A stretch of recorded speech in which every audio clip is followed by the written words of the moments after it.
কেমন আছো? শীতের সন্ধ্যা, আশা করি ভালো আছো। হালকা হালকা ঠান্ডা পড়েছে। তো আজকে তোমাদের আমি একটা কবিতা পড়ে শোনাবো। যশবন্ত বসুর লেখা, ঈশ্বর সমীপেষু।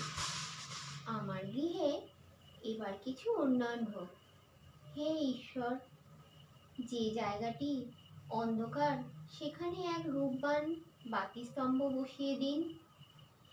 বিষণ্ণ উঠোনে বসান ঝকঝকে টালি,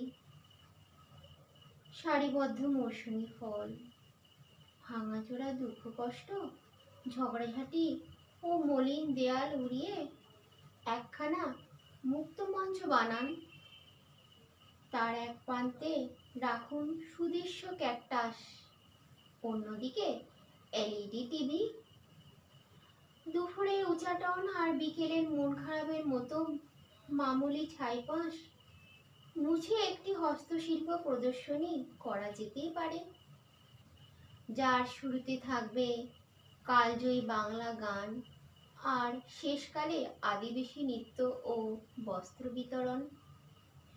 হে মহানুভব, আমার যা কিছু ব্যক্তিগত আবাছায়া অকিঞ্চিকর, সবেতেই আপন কৃপা দৃষ্টি পড়ুক, মর্মে বাজুক উৎসবের রিংটন।